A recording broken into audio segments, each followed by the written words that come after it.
अब ये देखिए डू को देखते हैं।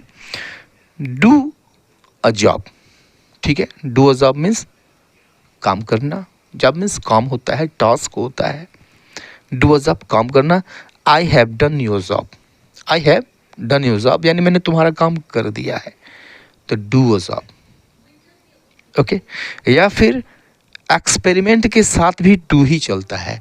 डू एन एक्सपेरिमेंट यानी प्रयोग करना, ठीक है। एक्सपेरिमेंट कैरी आउट करना, कैरी आउट भी हम यूज़ करते हैं, कैरी आउट भी यूज़ करते हैं। Carry, to carry out an experiment, do an experiment, ये दोनों यूज होता है और दोनों सही कलोकेशन है। यही कलोकेशन है एक्सपेरिमेंट का डू के साथ और कैरी आउट के साथ। एग्जाम्पल देखिए, all the students did the experiment and noted the outcome.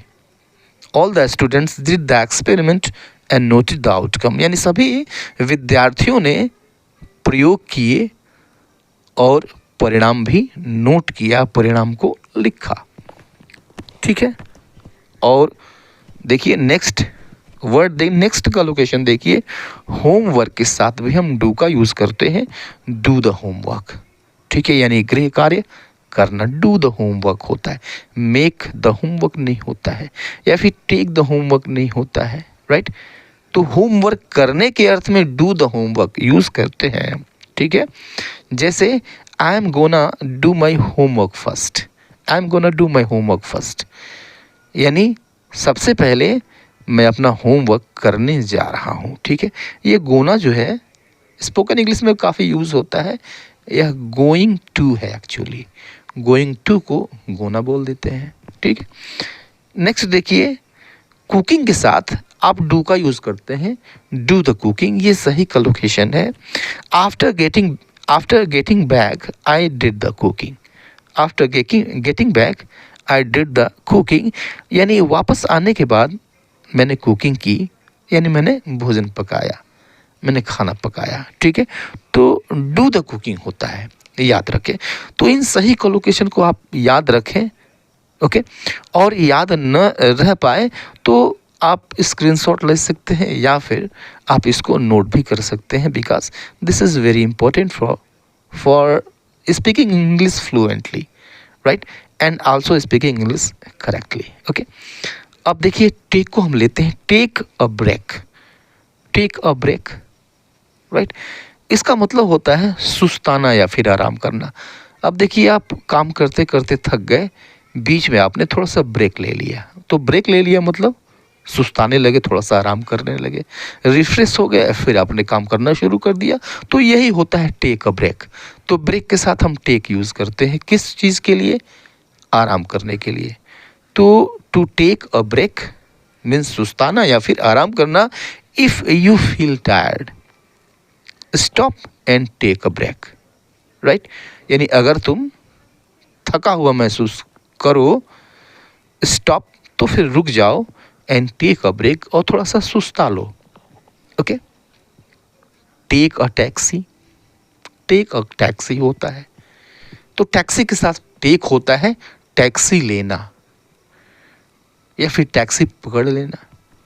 तो take a taxi, I took a taxi and reach the station, I took a taxi and reach the station यानी मैंने taxi एक ली और फिर station पहुंचा, right.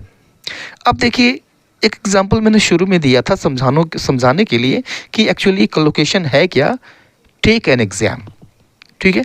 तो take an exam मतलब परीक्षा देना, यानी जब आप स्टूडेंट हैं तो आप परीक्षा देते हैं, means you are taking exam.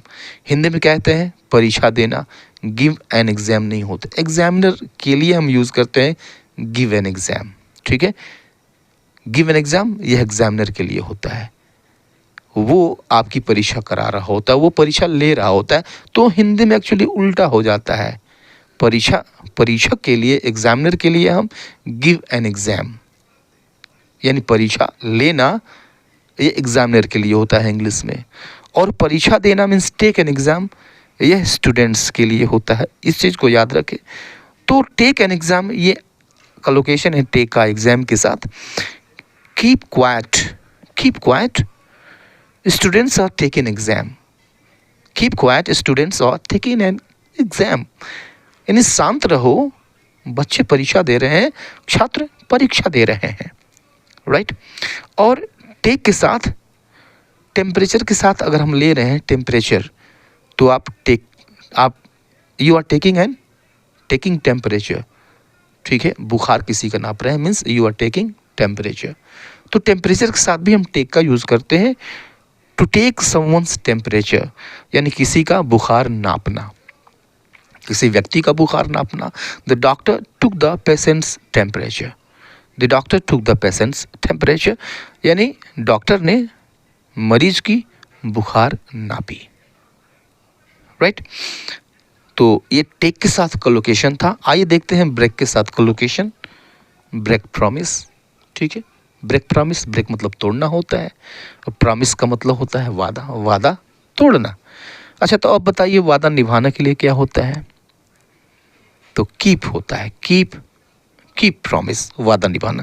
तो ब्रेक के साथ प्रॉमिस चलता है, ये सही कोलोकेशन है। तो ब्रेक प्रॉमिस यानी वादा तोड़ना, इसके साथ इसका कोलोकेशन है you shouldn't break your promise, you shouldn't break your promise, यानी तुम्हें अपना वादा नहीं तोड़ना चाहिए, राइट। रिकॉर्ड के साथ जो कोलोकेशन होता है वह ब्रेक ही होता है। ब्रेक के साथ कोलोकेशन रिकॉर्ड होता है, ब्रेक अ रिकॉर्ड यानी रिकॉर्ड तोड़ना, okay. In this world cup of 223 several records have been broken. In this World Cup of 2023 several records have been broken, यानी इस 2023 के वर्ल्ड कप में बहुत सारे रिकॉर्ड्स टूट गए हैं, राइट। तो ब्रेक का कोलोकेशन रिकॉर्ड के साथ, और ब्रेक समवन्स हार्ट, ये कोलोकेशन है हार्ट के साथ। Break heart, break someone's heart, यानी किसी का दिल तोड़ना, right. It is not good to break anybody's heart, it is not good to break anybody's heart, यानी किसी का दिल तोड़ना अच्छी बात नहीं है, राइट। और ये देखिए, कानून तोड़ने के लिए भी हम ब्रेक का यूज़ करते हैं, ब्रेक द लॉ, ठीक है। ये सही कोलोकेशन है। ब्रेक द लॉ मीन्स कानून तोड़ना। By doing this he was unknowingly breaking the law, by doing this he was unknowingly breaking the law, यानी इस काम को करके, इस चीज़ को करके अननोविंगली, अनजाने में वह कानून को तोड़ रहा था, ठीक है। तो आपने देखा कि कोलोकेशन ये क्या होते हैं, और आपने ये भी देखा और समझा कि अरे यार, इसको तो मैं यूज़ कर ही रहा था, अब सही टर्म नहीं जानता था कि टेक्निकली इसके लिए किस टर्म का यूज़ किया जाता है, ठीक है। दोनों चीज़ों के लिए यह काफ़ी आपके लिए हेल्पफुल होगा, for speaking English fluently and also for speaking English correctly. तो अभी के लिए इतना ही, मिलता है नेक्स्ट वीडियो में, तब तक के लिए good bye and take care.